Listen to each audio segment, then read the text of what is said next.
Good morning, students. Welcome to the lecture of Real Analysis 1. In the last lecture, we have completed the proof of inverse function theorem. We will just recall the statement of inverse function theorem. Inverse function theorem statement gives us the idea about the existence of inverse of multivariable multivalued function. Statement says that if f is a n-tuple vector f1 to fn belongs to C1 on an open set and p is equal to f of x. P is equal to f of s means this f is given to be an onto function, right? Which is defined as yes. Also, the Jacobian determinant is given to be non-zero at some point A of the domain, yes. And with this, we want to prove that there are two open set x in S, y in T, such that and a uniquely determined function G such that A is in X, f of A is in Y. That is, if whenever f is defined from a function of uh, x to y, if A is in X, what about its resultant image? This resultant image f of a must be a member of y. Also, we want to prove that y is equal to f of x. That is, the function is onto. Then third point we have proved that f is 1 1. Knowing f is onto and 1 1, we can say the inverse exists, and the inverse is existing in the form of a function g, say, and is defined on capital Y, such that g of capital Y is equal to f of x. That is, g is defined from y to x, which is no doubt an onto function, and g of f of x is equal to f. G and f, these two are going to cancel one another because g plays a role of inverse of a function f. Lastly, we have proved that g belongs to C1. That is, it has the derivative exists and are continuous. This is what a nice construction we have seen in detail. Okay, and all the first 4 points of the theorem are readily true by the construction itself. Okay, only we have to take the efforts for proving the fifth point of the statement, that is g belongs to C1. That is the existence of the partial derivatives of g. Partial derivatives of g exist means actually partial derivatives of all its coordinate functions exist. That is drgk exists, this we want to prove. But we know partial derivative of this kth coordinate function, which is actually a real valued function we have. For this, we want to prove the limit of this ratio is going to exist, this quotient rate. This is called as an increment. This numerator is an increment in the coordinate function gk due to rth variable only, and this p denominator is the increment in the rth variable. In detail, by taking the help of a function here by mean value theorem as well, we have proved that this kth unknown xk dash minus xk upon t, which plays a role of an increment ratio. The limit, this ratio exists though we take a limit t tends to 0, and that's why we can say that the finite partial derivatives exist for all gk. So we say g has finite partial derivatives, that is g is differentiable. Similarly, continuity of djfi implies the continuity of drgk because g is totally derived from the function f itself. So we have proved that g belongs to C1, that is, it is continuously differentiable function. Now, in today's lecture, we were going to understand a not last actually, second last one can say, but it's an important theorem, number 7. Actually, at the starting of this unit, we have discussed already that when this implicit form of function can be converted to an explicit form, right? That is, when f of xy equal to 0, this type of function can be written as y equal to g of x. Basically, this needs a derivative. This is the one equation in two variable. No, let me just write it. One equation in two variable f of xy equals to 0. The question is whether we can write it in this form, y equals to g of x. That is, this is an explicit form of the function, and this is the implicit form of the function. Now, in this theorem, we are going to apply this function implicit function theorem for the functions of multivariable vector valued function. In this we have actually one equation in two variable.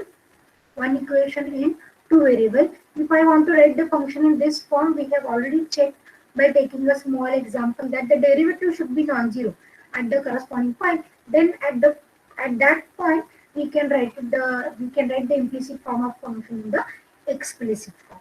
Now let me write the statement of this implicit form of function for the multivariable vector valued function. Let us look at the statement. Statement said that let f equal to function vector n tuple vector f1 to fn be a vector valued function, be a vector value function defined on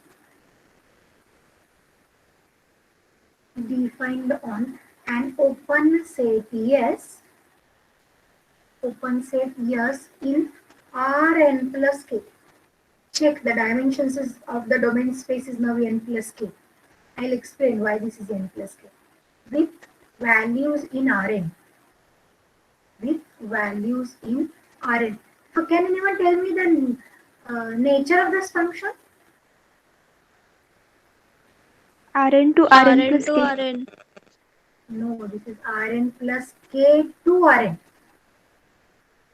Check now. The statement says that f is defined on an open set yes in Rn plus k with values whose values f values are in Rn. Therefore, the domain is Rn plus k and the codomain is Rn space. Is the point clear? Yes, ma'am. Yes, ma'am. Suppose f belongs to C1 on S. What is the meaning of f belongs to C1 on S? That is f is differentiable and the derivatives are continuous. Continuously differentiable function. Right? Let x naught t naught be a point. Let x naught t naught be a point in S for which f of x naught t naught is equal to 0. For which f of x naught t naught is equal to 0. Therefore, may I say this is the implicit form of the function? Yes, ma'am. At which point? At a specific point x naught t naught. Okay, and for which n cross n determinant let me write determinant dj fi at the point x naught t naught is not equals to 0. Okay, this is the point x naught t naught in the domain space at which f of x naught t naught is equals to 0. That is, it is the implicit form of the function, and at the same point Jacobian determinant is given to be non-zero. Then it is asked to prove that there exists a k-dimensional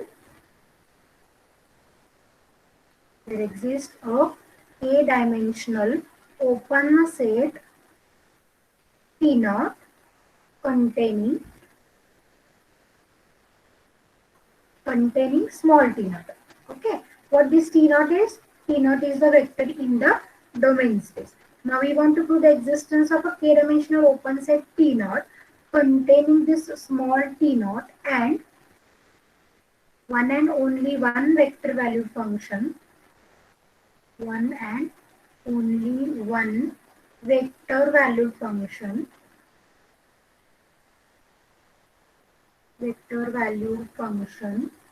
g defined on capital T naught and having values in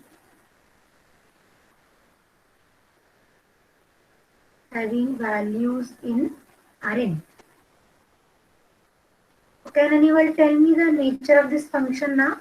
G function.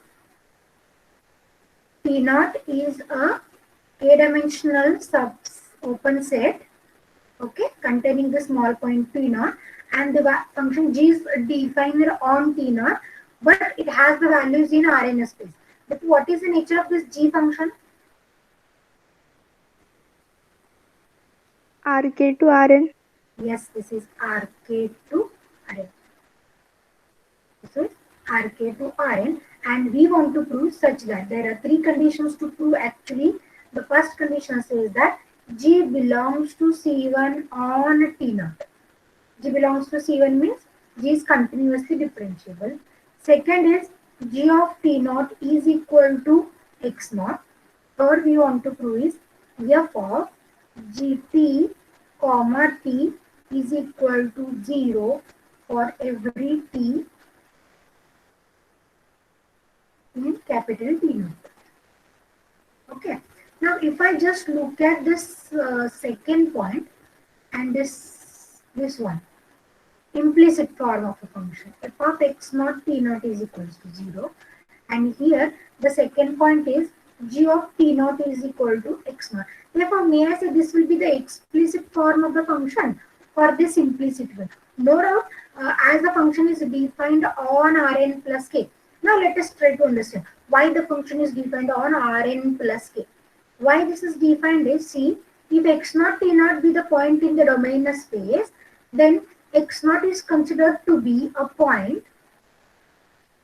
Let me write x naught t naught. If it is a point in Rn plus k, then it is easy for us to just separate that this x naught is an n-tuple vector and t naught is k-tuple vector. K naught is k-tuple vector. Because now as this is a vector valued multivariable vector valued function, what we were going to write? We were going to write some variables in terms of the remaining. Therefore, if we look at this point number B, these k variables are written in terms of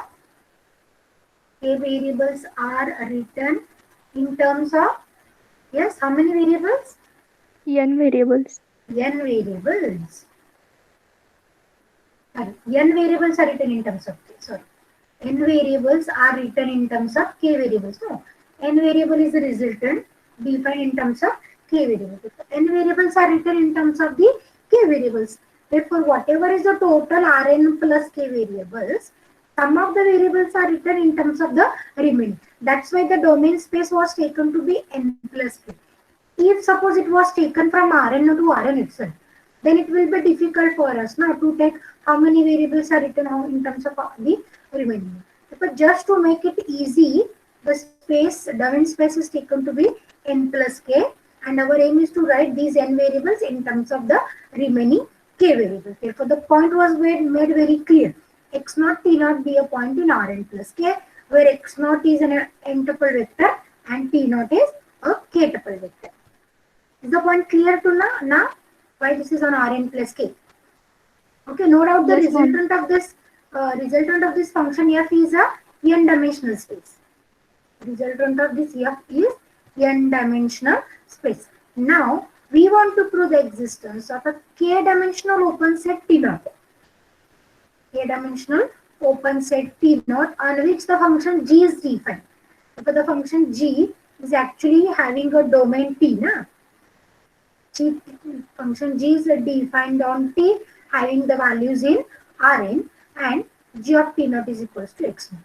Later we have also written f of g of T is equals to 0. That is the value of x naught as we are writing g of T naught. In general also we can write for every T that x can be written as g of T for every T in T naught. Therefore these are the 3 points to prove. These are 3 points to prove. No doubt, while proving this implicit function theorem, we were taking the help of inverse function theorem. What are the points given in? What are the assumptions given in the inverse function theorem? Function belongs to C1. It is continuously differentiable. Second, Jacobian determinant is non-zero at some point. If these 2 points are true, then we can use inverse function theorem.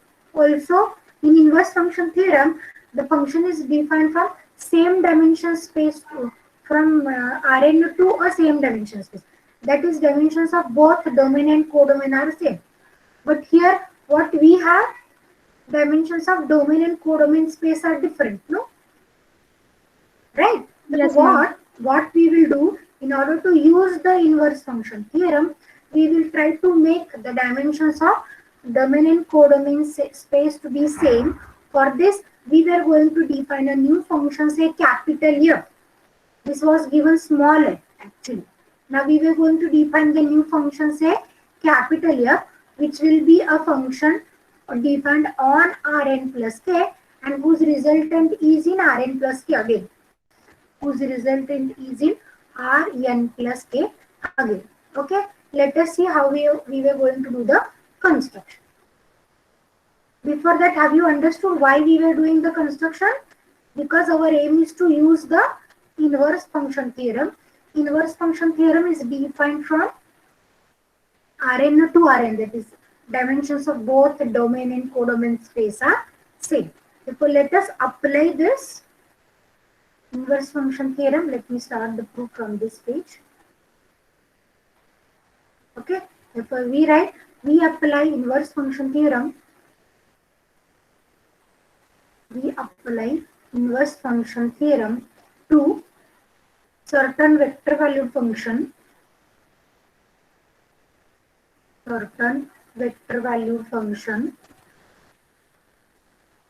capital F.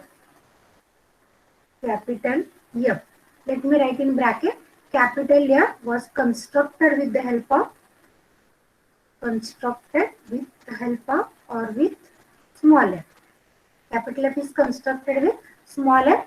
We were going to construct by keeping the point in mind that the domain space is Rn plus k, and we are constructing the function in such a way that the codomain space of this capital F function must be Rn plus k. That is, we have to increase k tuples. Correct, no? Here the resultant is an n tuple vector, f1, f2, fn. But now we want to increase more. How many tuples we have to increase? K tuples we have to increase now. So that this total resultant will be n plus k tuple vector. Okay. So now this capital F is defined in such a way. Let me write. Capital F is defined to be a function, capital F1, capital F2, to capital Fn, and capital Fn plus 1, capital Fn plus 2, to capital Fn plus k. Okay, defined on, no doubt, on the same set, defined on S, no doubt, S is the subset, F is the subset of Rn plus k. Therefore, this is defined. And what is the resultant? Now the resultant is an n plus k tuple vector. Therefore, the dimension of the codomain space is also an n plus k, right? And defined on S and having values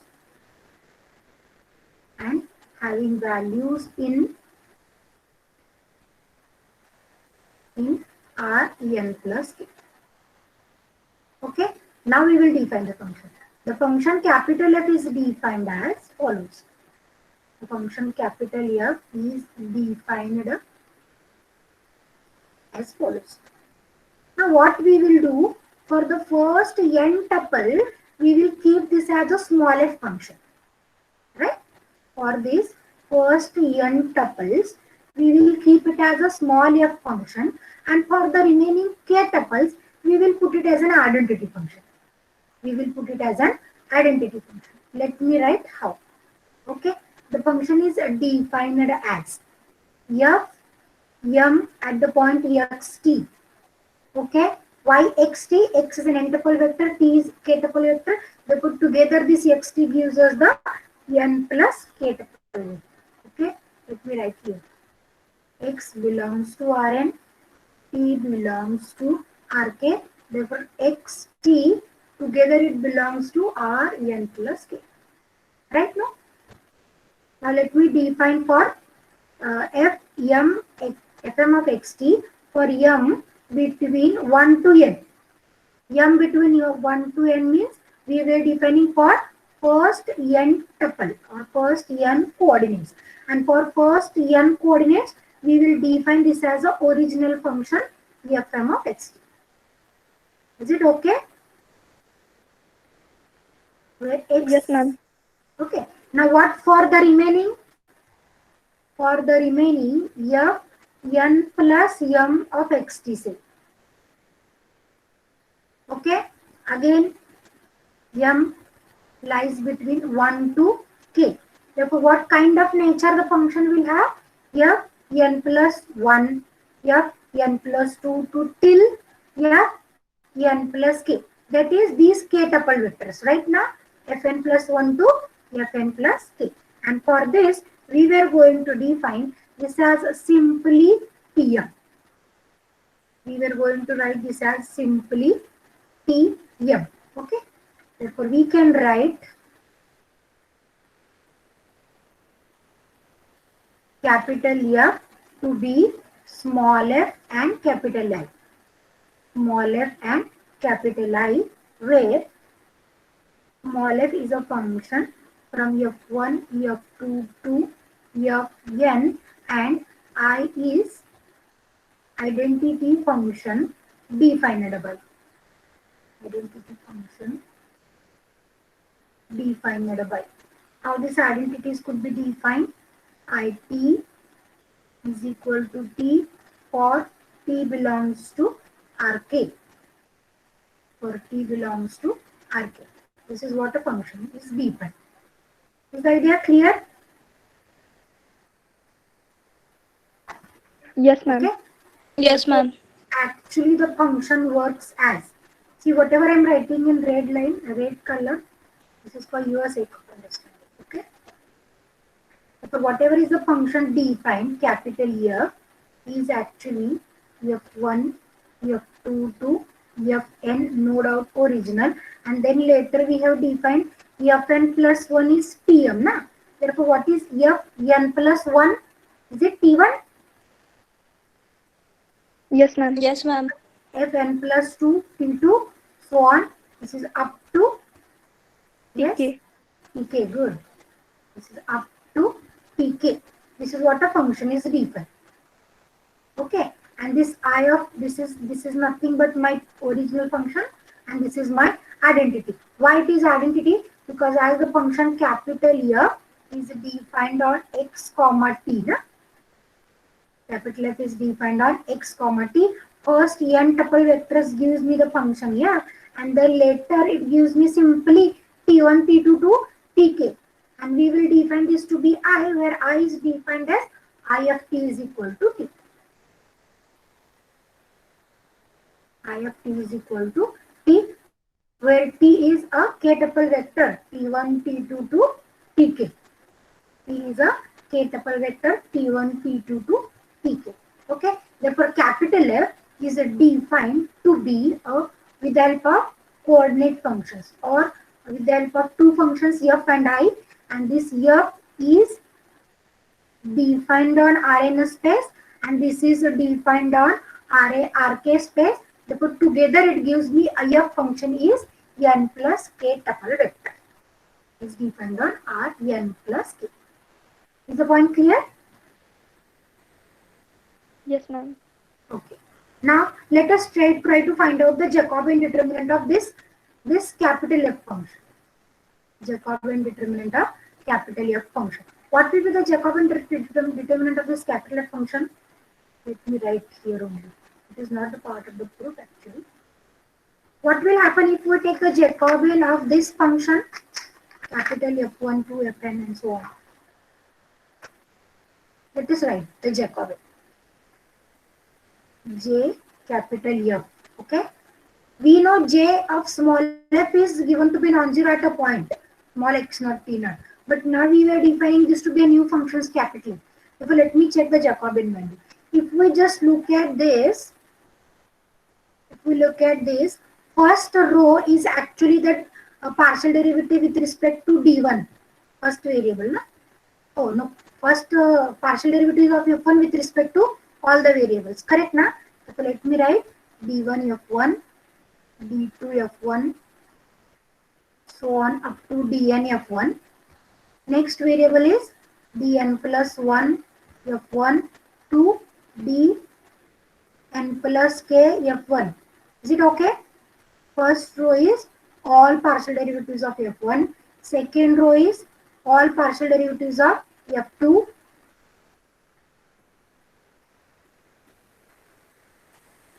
What I just wanted to tell you is Jacobian determinant of this capital F is nothing but of small f. For this, let me just explain with this value. No need to include this in your proof. Proof is already lengthy. This is for the sake of your understanding. I am showing you. Okay. Up to to how much we have? N functions we have. Therefore, let me write for that nth also. d1 fn, d2 fn, so on up to dn fn, dn plus 1 fn, up to dn plus k fn. Right? Next, what is the next one? This is t1 now. This is not a function actually. This is a point in RK space. And this t1, t2 to tk are the scalar coordinates of your point t. Therefore, let me write derivative of t1, derivative t2, sorry, t1 only, up to dn t1, dn plus 1 t1 to dn plus k t1. Okay, and what about my last coordinate? d1 tk, no?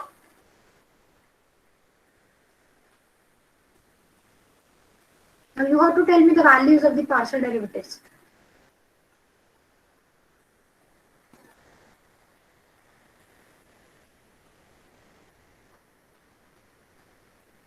Yes, what is the partial derivatives?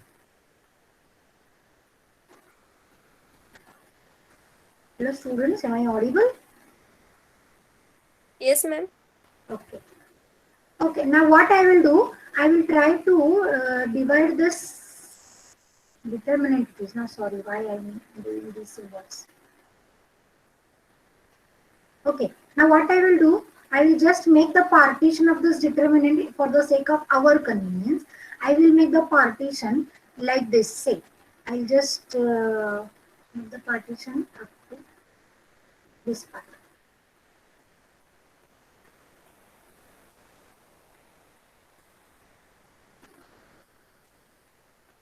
Now you have to tell me the values of the partial derivatives. May I say, whatever is this first section we have made, is nothing but the Jacobian determinant for the small f function. Jacobian determinant for small f function, correct? No?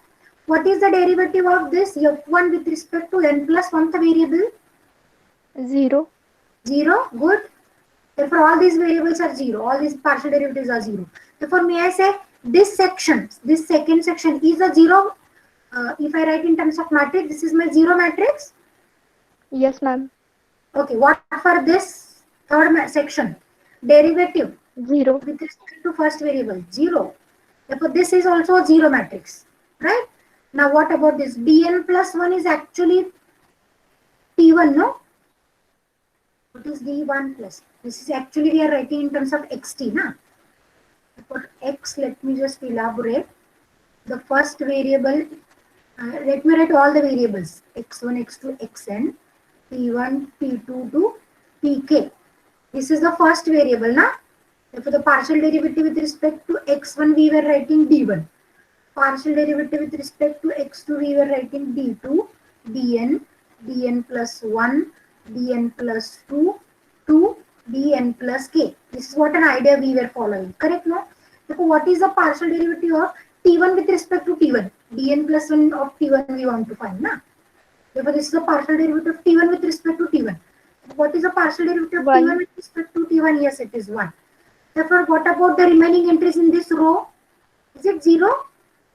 Next Yes, ma'am. entry will be a partial derivative of t1 with respect to t2, 0. This entry is partial derivative of t1 with respect to tk, 0. Therefore, may I say for this fourth section, this will be a matrix whose diagonal entries are 1 and all the rest entries are 0. Therefore, the matrix, the determinant we will have is jf equals to. Okay, what will be the determinant is now d1 f1, d2 f1 to dn f1, d2 f2, well d1 f2, d2 f2 to dn f2, so on up to dn fn, d1 fn, d1 fn, d2 fn to dn fn. And as we have seen, this section is 0, 0, 0 to till 0. Because these are the partial derivatives. These are the partial derivatives of f1 with respect to which variable? T1, no? F partial derivative of f1 with respect to T1, 0, because there is no T1 in f1. Okay, so this section is totally 0. Let me write this section 0. Also, we have seen this section is also 0. Partial derivative of T1 with respect to x1, na? D1 is with respect to x1 actually. Partial derivative of T1 with respect to x2, 0, and so on. All this third section is also 0.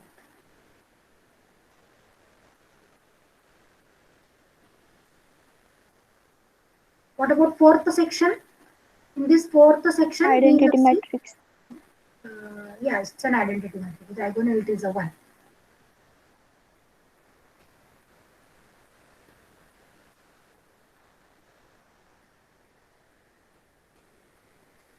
Right? This is what the matrix. Therefore, can anyone tell me the value of this matrix now? Determinant now?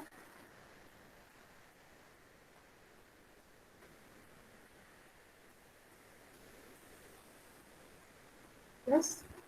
What is the value of this determinant? This is one of the properties of the determinants actually. Okay. In terms of matrices, one can write this matrix capital J of capital F is equals to, this is J of small f, this is 0 matrix, this is 0 matrix, this is identity matrix. And if we just evaluate this, this is actually equal to your Jacobian determinant with respect to small f. Therefore, here one can have a conclusion. Jacobian determinant for capital F is nothing but Jacobian determinant for small f due to this construction. Okay, if you want, you can just evaluate it by taking a small example also. Okay, but here, as the Jacobian determinant is given to be non-zero at the point x naught t naught for the small f function, therefore one can conclude that this Jacobian determinant is also non-zero for the capital F function. Is that okay? Let me just write Yes, now. ma'am. Okay, the Jacobian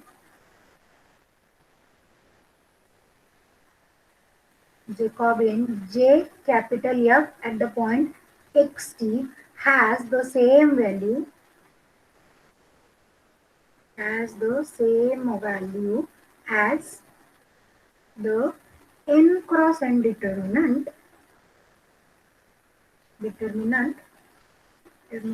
bj fi xt, which is equals to j of small f.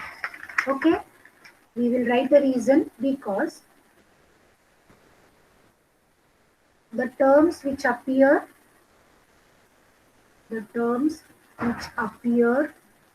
in the last k rows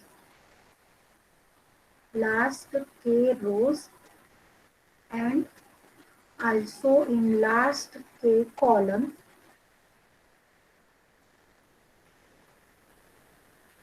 of j capital F of xt forms k cross k determinant with ones along the main diagonal and zeros elsewhere. This we have already explained. We were writing it as an explanation. Let me check what the statement says. The determinant which appears in last k rows and last k column. What is the determinant in last k rows and k column? This is the determinant, no? We'll just make a partition. These are my last k rows and k column, na? This one. And for this, what we have obtained? Ones in the main diagonal and zeros elsewhere. Correct, no? Zeros elsewhere. And the intersection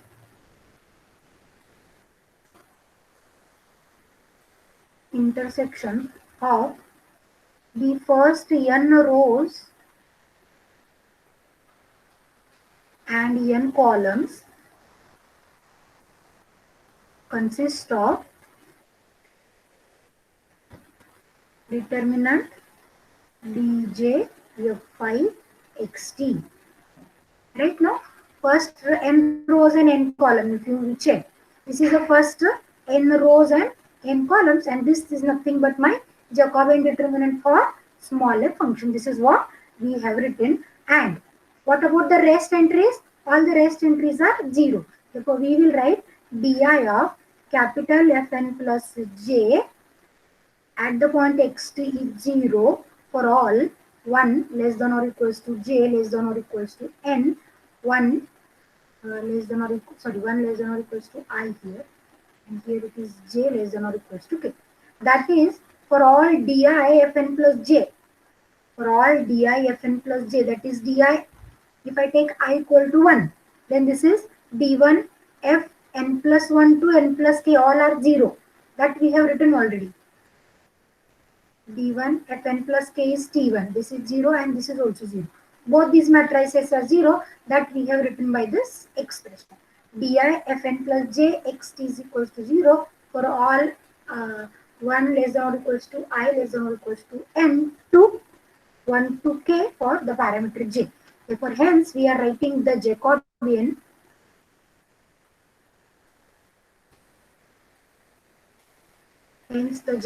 let me write j capital F at the point x naught t naught is not equals to 0. The reason is j small f at the point x naught t naught is not equals to 0. Okay, any difficulty up to this? Actually, I have shown you how this Jacobian works. Okay, this is not shown in any book, remember. This was the only explanation given to us. Right? Is the point clear up to this? Yes, ma'am. Okay, I forgot to write this as a step 1 at the starting. I will write this as a step 1. Stepwise we will divide in order to understand. This is step 1. Now, one more point I am going to write in this. Okay, and now we will try to find out the value of capital F at the point x naught t naught. What is the value of capital F at the point x naught t naught? We will find. We know what is capital F. Capital F1, capital F2 to capital Fn, capital Fn plus 1 to capital Fn plus k, which we have defined actually as F1, F2 to Fn, and here it is we have written T1, T2 to Tk. Correct? No? T1, T2 to Tk. Now let us just take or operate this at a point x naught t naught. Therefore, we have to apply this for every coordinate function. Therefore, is it f1 x naught t naught, f2 x naught t naught till fn x naught t naught. Now, these are the vectors actually. Therefore, these are not operated on any point because itself those are the vectors. Therefore, what we will do, we will write it simply T1, T2 to Tk as it is. Is that okay? But what is the values of this function f1 x naught and f2 x naught? Is it 0? 0. But capital F of x naught t naught is given to be 0, which will imply every coordinate function fi x naught t naught is equal to 0. That what is this vector actually? What is the value actually? F of x naught t naught is equal to, is it 0, 0, 0 for first n vectors, and later t equals to t naught we have to substitute now. Therefore, let me write some t naught 1, t naught 2 to t naught k. So finally this is 0 t naught. Understood? The value of capital F at the point x naught t naught is 0 t naught. Therefore, successfully we have defined the new function capital F. We have checked out its value, Jacobian value is same as the value of our original function. Also, we have checked out the function capital F at the point x naught t naught behaves as 0 t naught. Function capital F x naught t naught behaves as 0 t naught. Okay. Any difficulty in this? This is actually step 1 we have completed. We have defined capital F. We have found its Jacobian value. We have found the value at the point x naught t naught as well. Okay. Now we are ready to use the inverse function theorem and we are ready to give the proof of the theorem also. Now let me go for step 2. Yes, any difficulty up to this? If you have, you can ask me. Capital F defined. We have defined capital F. We have found its Jacobian value, which we have proved that equal to j of small f, well, Jacobian of small f, and hence it is not equals to 0. Then we have found the value of capital F at the point x naught t naught, because we have given in the statement that small f at the point x naught t naught is 0, right? But here it is 0 t naught for capital F. Now let me use inverse function theorem. By inverse function theorem. By inverse function theorem. What inverse function theorem says actually? There exist two open sets, na, x and y. Will I recall the statement? Inverse function theorem.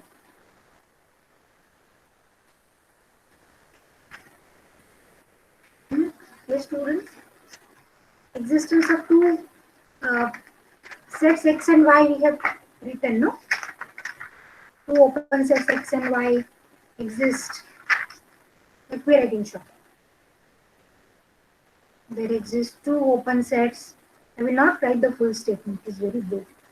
Two open sets x in S, y in P, such that. What such that? First, the points I'll write which I want to use.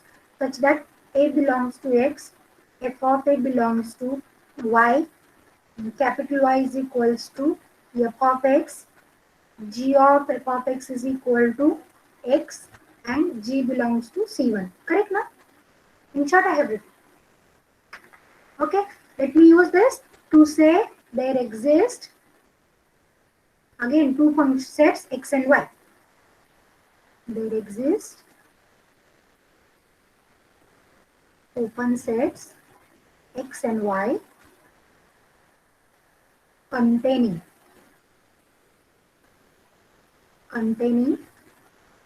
now here it is A is in x, f of A is in y. Therefore, what I will do, I will write containing x naught t naught. That is x naught t naught is in x. Then what about its f image? Its f image must be in y, no? I am using these 2 points, right? F of x naught t naught, and what is its f image? F of x naught t naught. We have already shown just now that this is 0 t naught respectively, such that capital F is 1 on capital X and what? F of x is equal to y, right? Okay, so what we have written, there exist two open sets such that a first point x naught t naught is in x and its f image. What is the f image? X naught t naught. This is 0 t naught and it is in y. And this point, if the function is 1 and f of x is equals to y. And now what we want to write? The existence of a function small g. For the function small f, we have written small g. Now, as we have started with the notation capital F, let me write capital G as the notation for the inverse. Also, there exists a local inverse. Also, there exists a local inverse function, capital G, defined on capital Y and having values in, yes, having values in capital X. Why this is so? Because in the statement itself, the function g is defined from y to x, no? Therefore, here also the function capital G is defined on y and having its values in x such that, what such that? G of, capital G of capital F of xt is equal to xt, correct? And such that G belongs to T1 defined on capital Y. Okay. Now, whatever this we have defined as a local inverse function for capital F, now we were going to write it in terms of its components, and we will check how the components of G is going to behave. Okay. No doubt, as capital F is defined from Rn plus K to Rn plus K, this capital G is also defined from Rn plus K to Rn plus K. Correct now? G is also defined from Rn plus K to, it is not defined actually, this is a type of a function, nature of a function, for the sake of our understanding. Okay. Now what we will do, we will try to write this capital G in terms of its components. While writing the component, as this is the dimension of the domain space is n plus k, we will write the component one in a n dimensional space, another component is in k dimensional space. Okay. Now let us define G. Now capital G can be reduced to its components.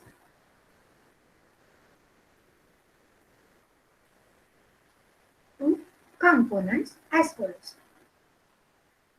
Because we have in the first step we have seen how capital F behaves. Now in the second step we are going to check how capital G is going to behave. This its inverse, right? Therefore, what I will do, we will write this capital G as V comma W, capital V comma W, where this V we were going to consider n tuple vector, and this W we will consider k tuple vector. So that together it will give us n plus k tuple vector, where capital V is equals to V1, V2 to Vn is a vector value function.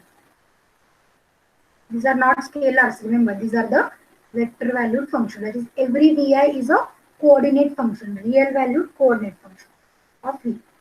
These are vector valued function defined on Y with values in array. With values in array. Actually, capital G we were defining on capital Y now. Capital G we have defined on Y. Therefore, its coordinate function also is defined on Y itself. Therefore, capital V is defined on Y, but what is the resultant? The values are in array. And what about W? Same thing we will repeat. W1, W2 up to Wk is also defined on Y and values in, yes? RK. Yes, if the values are in Rk. Therefore, this is n tuple vector, this is k tuple vector. Therefore, together this G is given to be an n plus k tuple vector. Okay. Now we can determine the V and W explicitly. How this V and W behaves, that we have to understand. Now we can determine V and W explicitly. Separately, we will check how these two functions behaves. Okay. For this, let me use the equation. Which equation we will use? G of f of xt is xt, na? This is the equation. Okay. So for the equation, with this equation, we will find its behavior. G of capital F of xt is equal to xt. Now we will write G in terms of its components. If I write G in terms of its components, this is V of W, V comma W operated on F of xt and is equal to xt. What we have done? G written in terms of components.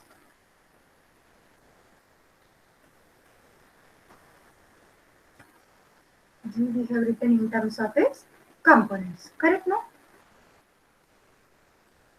Okay. Now what we will do? V of x, this is no V comma W of some point. Therefore, how to evaluate this? This is V of f of xt and W of f of xt, correct, is equal to xt. Again, this is n tuple, this is k tuple. Here also this x is en tuple, this t is k tuple. Therefore, what we will do? We will equate the first n coordinates and remaining k coordinates. Therefore, coordinate wise equality gives me v of f of xt is equal to x, and what about w of f of xt? T. T, correct? Let me call it as statement number 2. Where is 1 I have given? That f of x naught t naught is 0 t naught. Na? This is 1. Na? Oh. This 1 I have given, I forgot.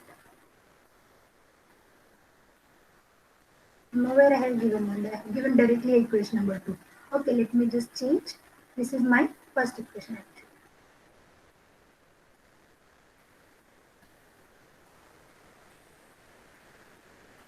This is the first equation, how the function behaves at the point x naught t naught, and this is what coordinates, how the coordinates of the function g behaves. Okay, any difficulty in this, how the function coordinates function behaves? No, ma'am. Okay, good. Now we will go for the next point. Now we will find the value at every point xt in y, then we written uniquely. How? Let me write. But now every point xt in y can be written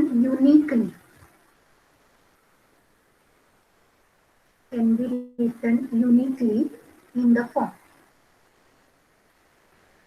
What is the form? This is xt equal to f of x dash t dash for some x dash t dash in capital X. Why this is so? Because we have already written y is equal to f of x. But if this is the point xt in y, for this point there exists a pre-image x dash t dash in x. Correct, no? Y equal to f of x is the function. For every point in y, there exists its pre-image in x. And that pre-image we are considering to be x dash t dash. This is an assumption. Because we should know it's a pre-image under the function capital F. Okay. The reason here is because capital F is 1 on capital X and inverse image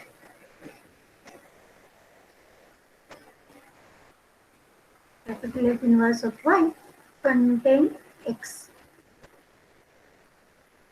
Okay, next. Now let us use this. Let us look at this, what this statement is going to tell us. Okay. Furthermore, by the manner capital F we have defined, by the manner in which capital F is defined, we will check what this above equation is telling us. By the manner in which capital F was defined, when we write what we have written just now, xt is equal to f of x dash t dash. Let me call it as some star equations. By looking at this, what is the nature of our capital F? First n coordinates are the coordinates of small f, remaining n coordinates are the coordinate t dash itself. No? If I just evaluate this, what will be my last k coordinates of this capital F?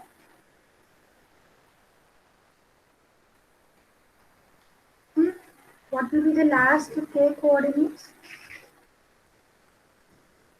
Let me write here x1 to xn. First n coordinates of x, then here it is t1, t2 to tk. Now let me write for this. Capital F is actually small f an identity operated on x dash t dash. we have seen this is defined as f or f1, f2, fn. Every point is operated on x dash t dash model.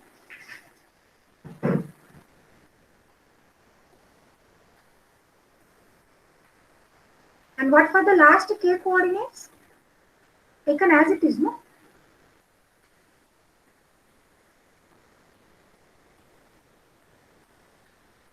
Yes, ma'am. This is what I want actually. See, for every stage I am showing you how it works. Therefore, if t dash I am writing t1 dash, t2 dash up to tk dash say. Then if we just equate these two vectors, what about last k coordinates? Last k coordinates are same, no?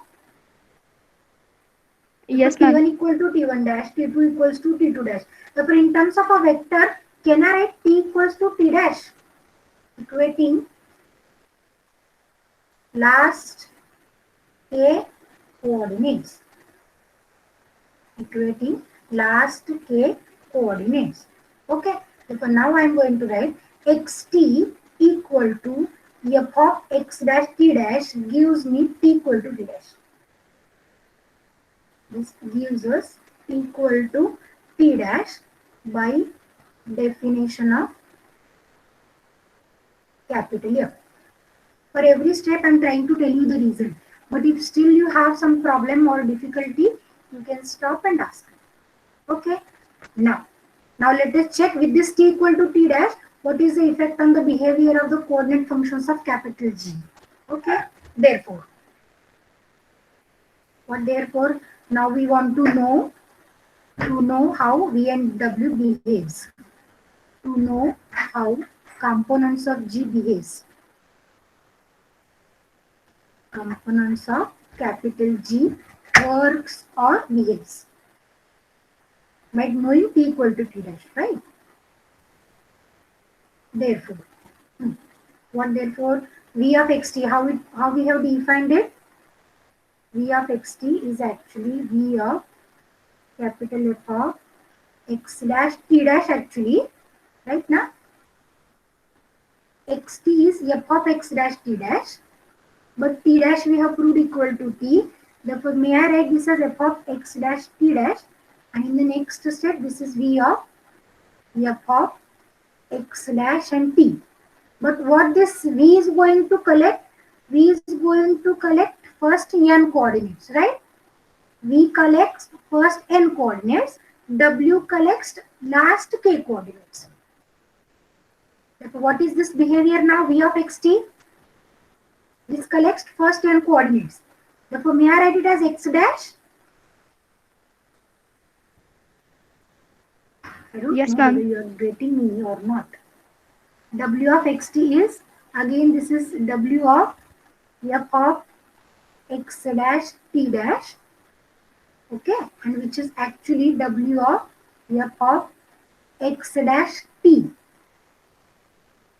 and this W collects last k coordinate, T therefore this dash. is t. T I am going to substitute now. Here I have substituted t equals to t dash, right? And combinedly let me call this as 3. Therefore, now we have found the nature of V and W, that is components of G. Therefore, if we operate V on an arbitrary point xt in the domain space, it gives me x dash. And if we operate W on an arbitrary point xt, it gives us t. Now, components, we have understood how the components of G behaves. Therefore, one can easily check how the function G can be described now. Okay. Hence, the function G, capital G, can be described as.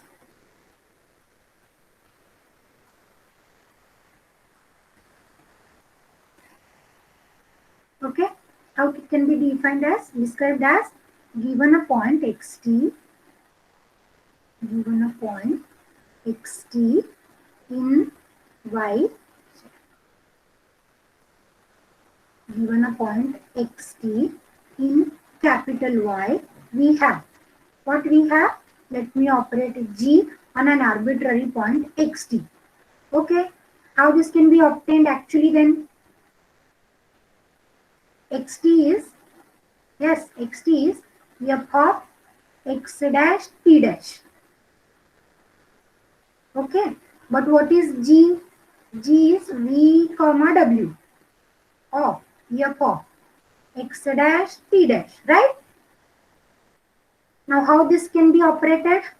This is v of f of x dash t dash comma w of f of x dash t dash. But just now what we have found these two values, v of f of x dash t dash and this, or I can tell you by shortcut also, na? G of x t is v w comma x t. Yes. Just excuse me, I will tell you the shortcut. Why to go in detail again? Because already we have done this process. Let me tell you shortcut.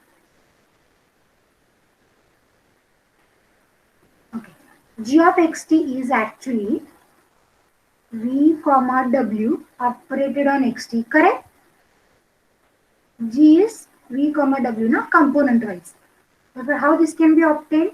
This is obtained as v of xt comma w of xt. But just now we have found how this v of xt behaves. V of xt gives us x dash, w of xt gives us t. Therefore, may I write directly this g of xt, this first vector gives me x dash, this gives me t, and the reason is from 3. Okay, therefore this is what the behavior of g. G of xt is x dash t. G of xt is x dash t. Is that okay? Yes, ma'am. Now what we will take? We will take f image on both the sides.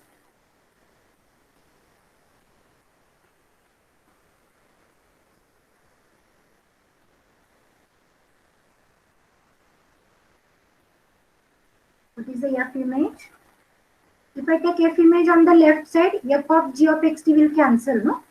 Therefore, this is simply xt equal to f of x dash of t. Correct? For any arbitrary point,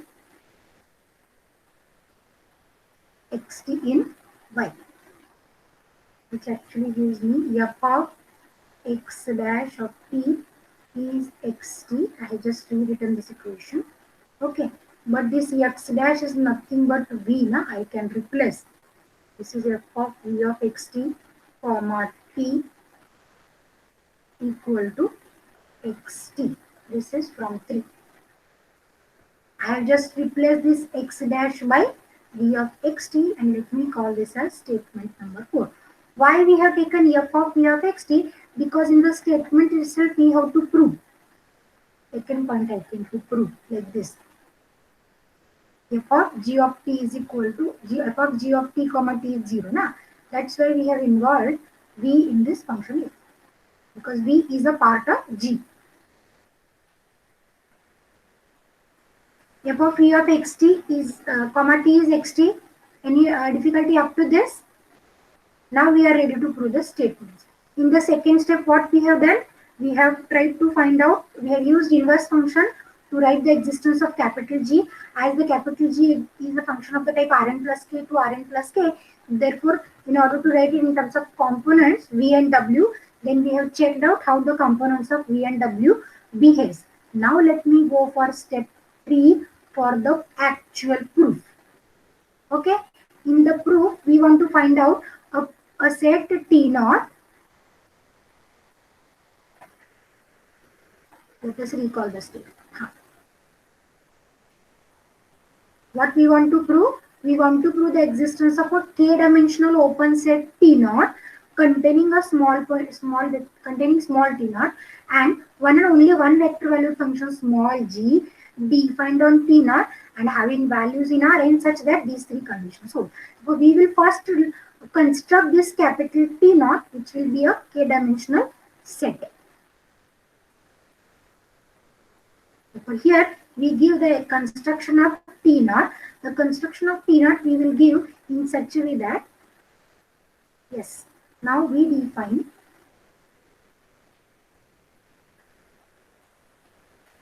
set T naught and G in the theorem.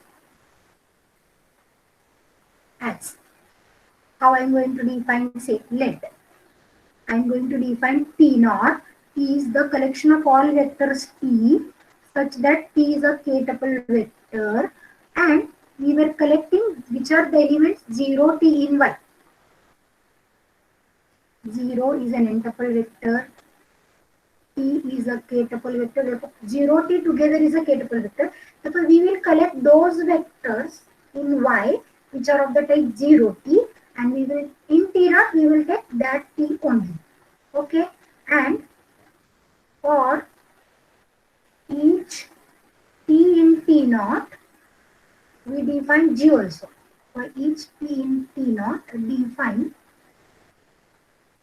G of T equals to V of 0, T. Okay, how this T naught was taken, you have to understand. For the vector 0 T in Y, for the vector of the type 0 T in Y, we will collect only T's in T naught. Then on this T naught, we will define a small function, small g function, where g of t I have defined with the help of a first vector v. What this v is? V is coordinate function of g, na, capital G. Coordinate function of capital G. And v is n-tuple vector, no? This is n-tuple. And w is k-tuple or k-tuple or k-vector value, right? Okay. T naught and G are selected like this. Any doubt? Now, the set T naught, whatever we have selected, is an open set. Why? Because capital Y is open. So, first point proved. The set T naught is open in Rk since Y is open. Since Y is open. So, we have found the existence of a set T naught, open set T naught in Rk. Now let us go for proving the remaining points one by one. What we want to prove in first point? Yes, what we want to prove in first point? Point G belongs to C1 actually. But here let me prove 0 T naught belongs to this point. I am going to prove G belongs to.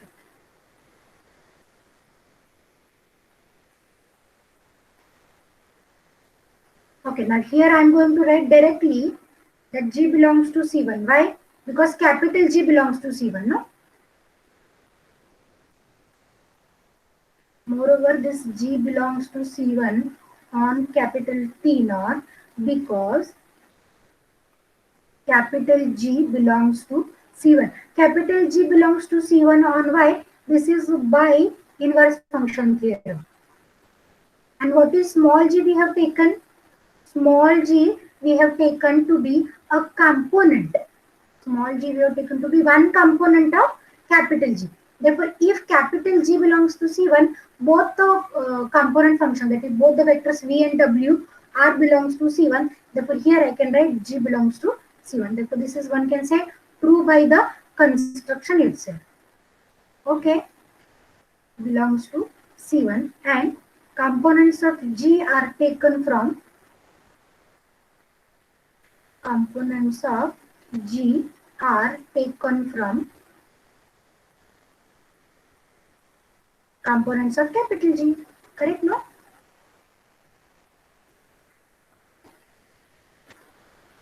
But as capital G is continuously differentiable function, one can claim that this small g is also continuously differentiable function. What is the second point to prove?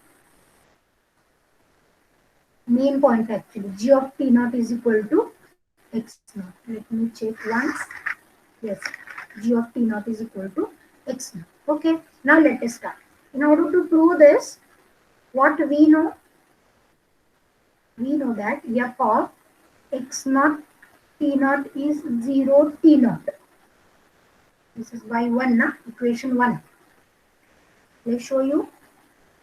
This is our equation 1. F of x naught T naught is 0 T naught. Now I am going to use it. F of x naught T naught is 0 T naught, and as 0 t naught is in y. 0 t naught. Why this is in y? Because the function f is function from x to y. Therefore, if this is of element in x, what this will be? This will be an element in y. Therefore, we are claiming 0 t naught is in y. Now, if 0 t naught is in y, what can we say about this t naught? T naught in capital T naught, no? Capital T naught is the set we have defined. Whenever this 0 t is in y, then this t is in t naught. But here now we have 0 t naught is in y, which implies t naught is in capital T naught. Okay, also, how we have defined g of t naught? How we have defined g? G is defined to be, g of t is defined to be v of 0 comma t. Therefore, what is g of t naught? V of 0 comma t naught. Good. G of t naught is v of 0 comma t naught. Okay. But from 1,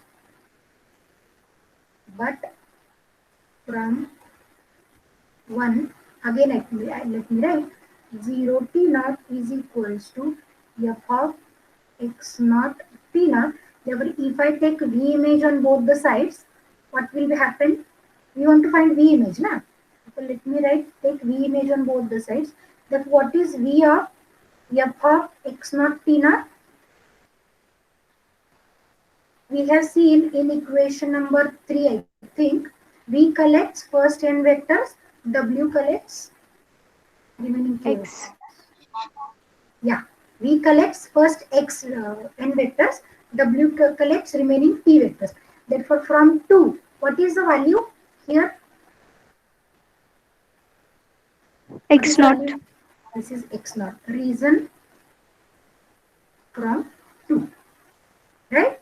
Therefore, v of 0 t naught is x naught, but v of 0 comma x naught is g of t naught. Therefore, what we have proved? G of t naught is equal to x naught. V point we have proved. Now we will go for the proof of remaining points. What we want to prove? Third point. Yes, therefore, G of t comma t equal to 0. good. Therefore, g of t comma t equal to 0. This we want to prove. Now to prove this, we will start with capital F function and we will go component. We have written one equation number 4. By 4 I will write.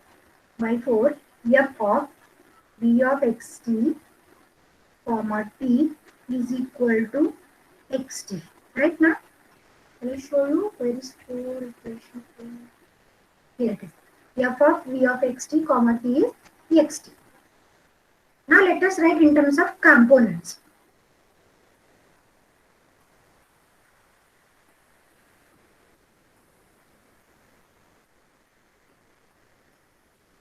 What are the components of capital F? F1, F2 to Fn and T1, T2 to Tk. Correct, na? And this is operated on v of xt comma t.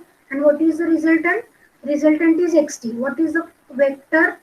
x1, x2, x2, xn to t1 to tk. Correct? Now, if I equate first n coordinates, how this left hand side is evaluated? F1 operated on this point, no? Yes, ma'am. Let me write. F1 operated on v of xt comma t. F2 operated on v of xt comma t. So on. Fn operated on v of xt comma t. What about the remaining? These are the scalars. Therefore, I will just write as it is t1 to tk equal to this as it is. Therefore, equating first n coordinates, what we obtain? Equating n, first n I will write. Equating first n coordinates. What it gives me? Fi of v of xt comma t equals to, what it will be? First n coordinates on the right. Is it xi? f1 is equal to x1 na. F1 operated on this bracket is equal to x1. F2 operated on this bracket is x2. So on up to fn operated on this bracket is xn. But in general, I have written for fi, where I runs from 1 to n. And if I want to write in the vector form,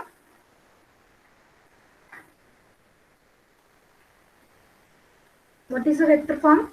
Is it f of v of xt comma t is equal to x? F of v of xt comma t is equal to x. Now I will take x equal to 0.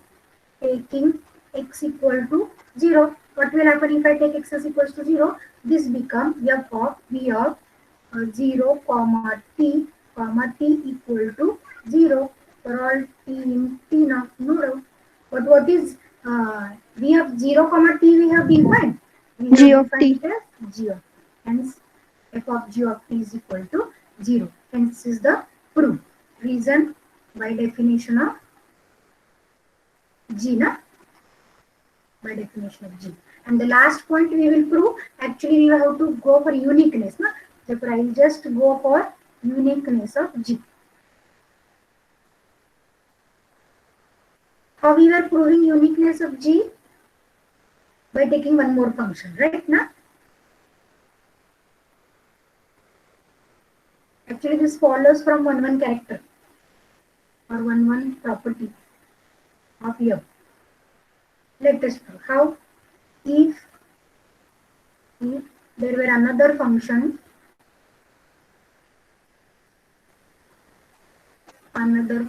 say h, which satisfies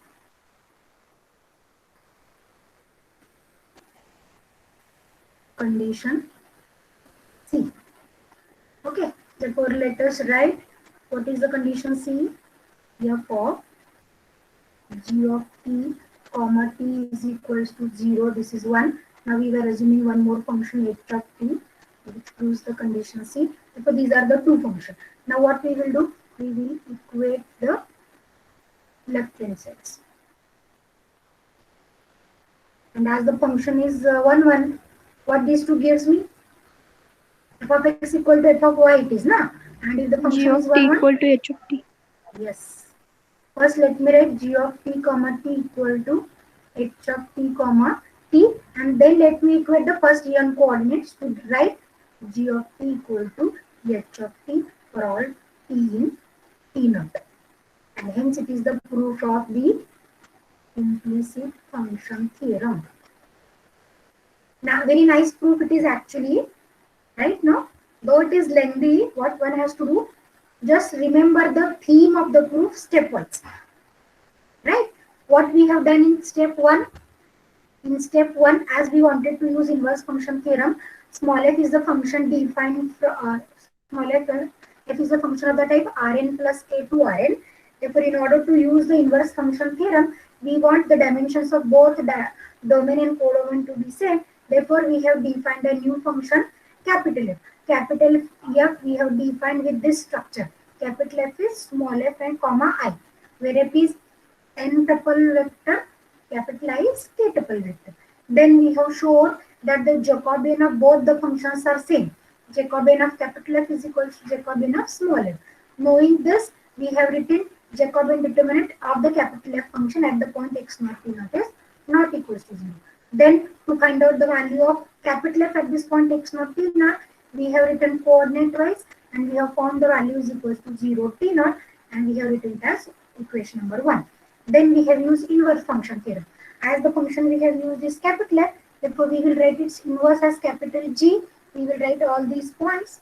Capital G is going to exist which satisfies this condition. That is G of capital F is of xt is equal to xt. Then again this capital G is of the type Rn plus k to Rn plus k. Therefore to understand how it behaves, we will divide it into two parts, V and W.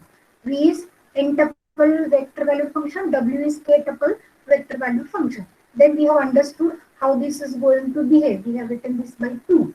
Then later, by using the criteria capital Y is equal to f of x, for every point x2 we have xt we have found its pre-image by x dash t dash. Okay. Then With this, we have found how this V behaves on xt. We have proved that V of xt is x dash, W of xt is t. Therefore, with this we have found the nature of G actually. Okay. Then taking F image, we have written this as in equation number 4. Now in step 3, we have defined T naught and G, and we have verified all the points one by one. Here it goes. Due to internet connectivity, it is not showing you the next page. Okay. And then all the points we have proved one by one. All the points are very easy. Okay. At last we have proved the uniqueness also. Therefore, to remember the proof of this theorem, you have to remember the theme of the proof. 3 steps are there in all. In the first step, we have constructed capital F. We have came to know its nature. In the second step, we have defined capital G. We have written in terms of its component, and we have checked out how the components also behave. And the third step, we have defined capital T naught and small g, and we have just verified all the 3 points to which we want to prove one by one. Okay. If you have any difficulty on the proof of this theorem, you can just unmute yourself and ask me. Hey, students.